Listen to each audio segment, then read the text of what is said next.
best. So this was just like another hit piece coming from Jameson Lopp, just tearing down Luke entirely. Like it read like somebody who was just very vindictive because of Luke said some bad things about Jameson. Um, I don't know anything. I've never met these guys.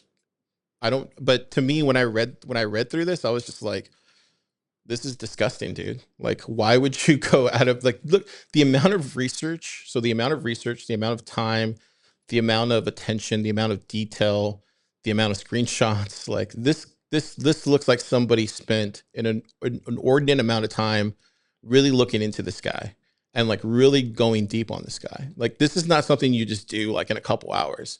No, this is something that you spend a massive amount of time putting together, and like that takes an enormous amount of like emotion and and trigger like that. This is when I read this as somebody who is like very very very very very very very um like it just reads like an emotional piece to me. Sure, it looks like on the surface like it's not that, but like you don't spend that inordinate amount of time putting this together just to shoot off from the hip. And I'm just to me it's just like it's just disgusting, dude. It's Hmm. just disgusting. Yeah, it's a bit. It's so Lopp does this with literally every piece on Lopp's blog that you read has this level of detail in it. So I think it's the way he approaches any topic. And you could say he's going after Luke because of something else that happened, and Luke doesn't actually deserve, but like Lopp puts that much effort into anything, and maybe he shouldn't have put that much effort into that post. And I'm not saying I love that post or anything. But this is just goes back to what Bitcoiners do. So and we were joking about it earlier, right? Like we get to say these things right now because no one watches this show, no one cares about this show, no one cares about us. We can say whatever we want. Only the stackers are listening, which is great. I love it. But the absolute truth is that in the space, it's a very kind of like Game of Thrones world out there, right? There's like these people at the top that control the narrative, all these influencers, right? And they're the kind of people running the space, right? And then we have all these lowly people at the bottom, and then if you don't fall in line with them, like guess what happens? Like you get loot, right? Like this is kind of what's going on with him. Like he's getting loot. Like you're basically become this guy, and this is kind of what happens when you don't fall in line with everybody. And yeah, so like if there's anybody else that wants to step out of line, guess what's going to happen to you? You're going to get looped.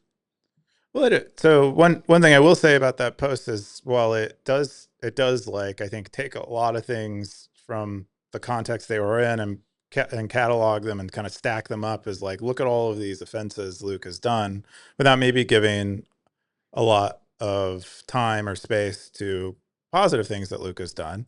And so that, I think, is where maybe you could criticize the articles, to not, it doesn't really paint a full picture. But I don't think that was the point. I think the point was to discourage people from running knots or paying much attention to Luke.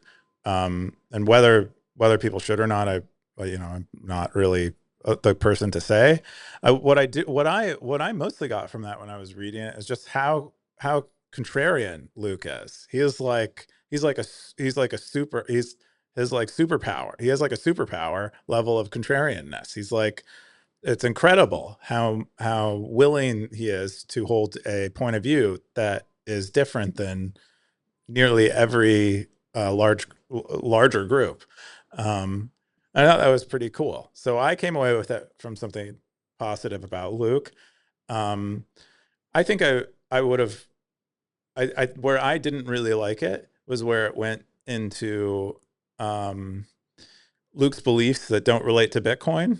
I just felt like that was crossing the line for me. I think, with regard to maybe Luke's development practices, I feel like that's fair game when trying to warn people away from implementation. But that it was when he went into kind of Luke's religious beliefs where I was like, maybe this is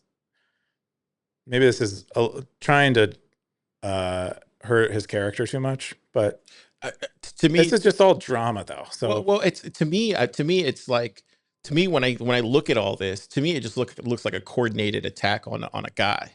To me it just looks more like the Charlie Kirk thing. to be honest. It's like, are you trying to stop a guy from saying what he wants and doing what he wants, or are you just trying to stop him from pushing a narrative, or because you're not able to control that narrative? You know what I mean? Me personally, I have no, I don't mind the fact that he's doing whatever he wants to do. Like, let the best, thing win, right? But I don't like when somebody on the outside, from my position, from where I'm looking at, is getting bullied. I don't like that. Like, I do not like when people are getting bullied. Even if And they're a bully? it doesn't matter. It doesn't matter. It's the same thing that Charlie Kirk was doing. It's like, let the guy speak his mind, let the guy say what he wants. We're not Bitcoiners are better than this. This is another thing that I kind of noticed in the Bitcoin space. We're all supposed to be unplugged from the matrix, but a lot of us are still plugged into the matrix, bro. It's the weirdest thing. And you see it time and time again, where a lot of people are very plugged into the matrix, and they're still like, they're kind of like Cypher, where they're like on the outside, they're outside the matrix, but they're like Cypher, where they're like, they made this deal with Agent Smith, and they're like, oh, ego is bliss. They're like eating their steak dinners, and they're working with Agent Smith, and they're like still plugged in. They're still outside the matrix, but they're plugged into working with Agent Smith. And there's a lot of people like that in Bitcoin, where they're outside the matrix, but they're working with the agents to make sure that the matrix, we don't get any more people out. You know what I mean? And that's kind of what I see right now happening. It's like, oh, don't rock the boat. Like, we can't have any, and it's just very much like that. And that's what a lot I see in Bitcoin going on, especially this past couple of years, especially when the ETF has passed. A lot of people like Cypher in the Matrix. A lot of people like that, where they're unplugged, but they're still plugged in because they're working hand in hand with these agent smiths. Hmm. I like the metaphor. I think that is pretty good. Where I feel like there are a lot of people who haven't completely crossed over and No, they've ready to crossed. eat slop. They're Gruel. they're crossed over. They just don't want to eat the cereal that tastes like Yeah. scrambled eggs, They would need right? a fake steak. Yeah. That ego's bliss form, or what is that? The not ego's, but ignorance is bliss form. Yeah. Okay, I let's got go. to